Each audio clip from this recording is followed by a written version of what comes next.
Welcome to the deep dive. Today, we're plunging into some really fascinating material. It's all focused on something we all experience, but maybe don't often think about quite like this, the connection between sound and healing. Specifically, for a restless mind. That's right. We're pulling insights from excerpts of a text called Whispers for the Restless Mind, Sound's Healing Embrace. Yeah, and our mission in this deep dive is to really unpack what this material tells us about how certain sounds might actually, offer us ease and rest.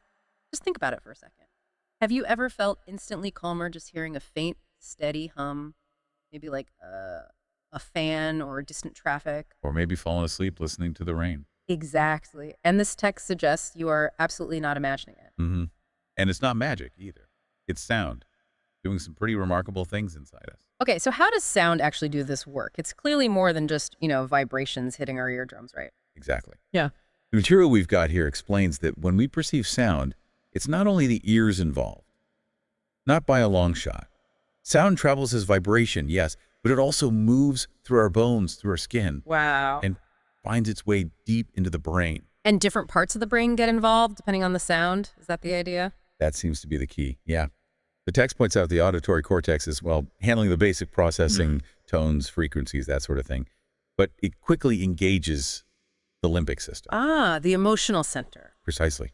That's where our brain attaches emotional weight, feeling to what we're hearing. And then the prefrontal cortex jumps in too, starting to predict patterns, figure out what might come next. And this is where the material really hits on something powerful, doesn't it? It points to how this calming effect might actually work physiologically. There's a gold nugget mentioned. There is, yeah. This key insight, according to the text, is that certain specific frequencies, it mentions things like a soft drone or maybe a low ambient hum, these appear to activate the parasympathetic nervous system. Ah. Okay, the system that tells your body to relax, the rest and digest state. That's the one. It's the part of your nervous system that essentially gives your body the all-clear signal. Like, you're safe, you can rest now. This seems to be the physiological mechanism the material suggests is underpinning that feeling of ease, that settling we sometimes get from certain sounds.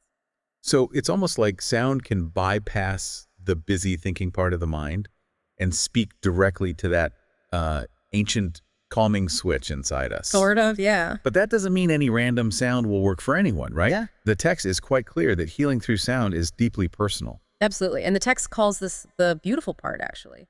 What soothes one person might just be irritating noise to another. It's highly individual. Right. So what shapes that personal connection then? What makes one sound soothing for me and maybe grating for you? Well, this text highlights a really complex mix of things. Your culture, for one, your childhood experiences, even the unique way your specific brain is wired plays a role. And of course, memory. All of these layer together to create your personal sonic landscape, defining what feels calming or, jarring to you. That makes a lot of sense. My own history and experiences are going to dictate how I react. The material gives some great examples of this, doesn't it? It does. It mentions how the sound of a bansuri, an Indian flute, might be profoundly calming for someone with a connection to that culture. Okay. While someone else might just find it, strange or even annoying. Or like the rain example. One person drifts off easily to rain sounds. But for another, maybe only very specific white noise frequencies actually work for sleep.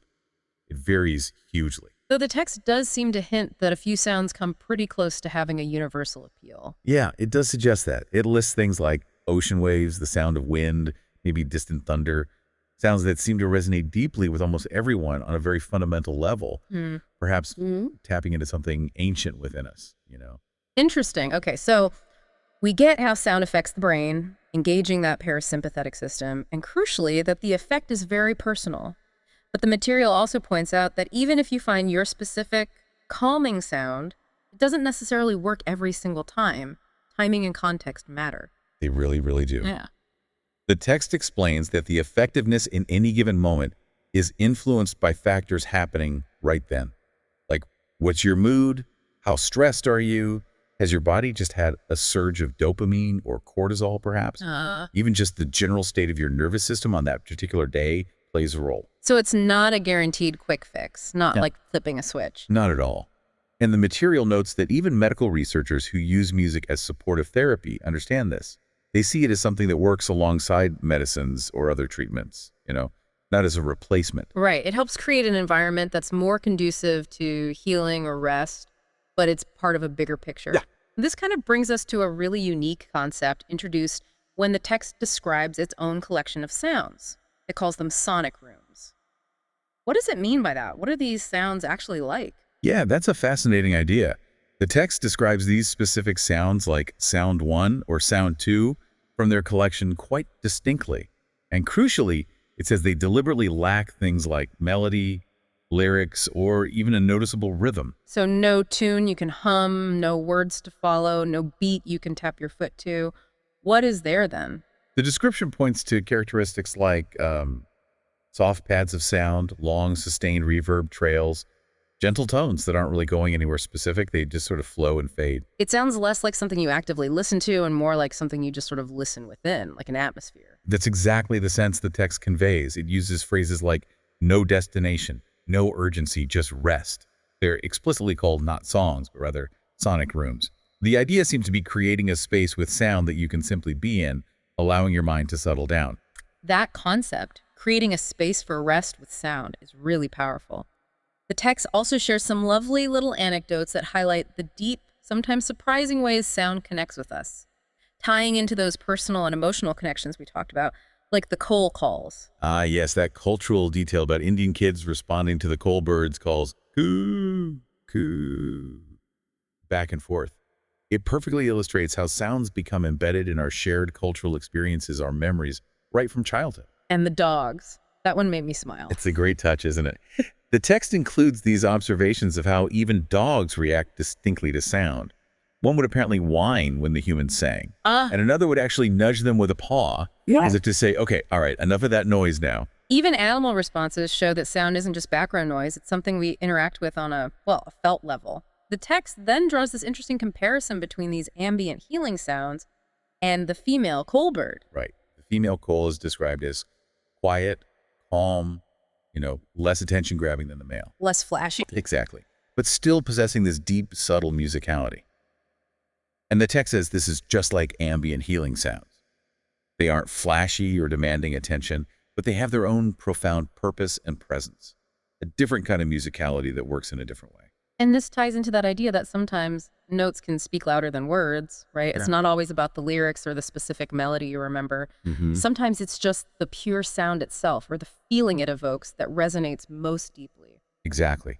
The text uses examples of songs that people love purely for the feeling they create, often regardless of any specific lyrical message. Like Brown Girl in the Ring. That's one example given. Yes, the text says that song just makes you want to dance. It's the rhythm, the energy. It gets you moving. And then Country Roads by John Denver, it mentions how that song makes you long for home, even if you've never set foot in West Virginia. Because Take Me Home isn't necessarily about a literal place on a map. It's a feeling. Precisely. As the text puts it, Take Me Home is a feeling, not a map. Sound has this incredible ability to tap directly into those deep emotional reservoirs, those universal feelings like longing or joy or peace. Okay, so moving towards the origin of the sound collection itself, the Whispers for the Restless Mind, the text reveals it has a pretty unusual origin story. It wasn't conventionally composed in a studio, was it? No, that's a really striking detail the text shares.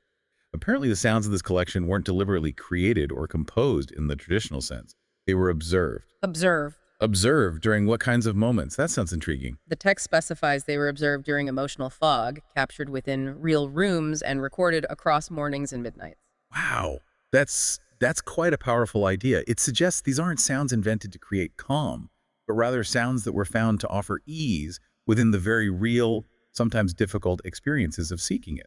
It really implies they emerged from the messy, lived reality of having a restless mind rather than being engineered in some kind of sterile, controlled environment. A very different approach. Okay, let's quickly try and bring together the key threads we've pulled from this deep dive into the material. We've explored how sound travels beyond just the ears, engaging deep brain areas.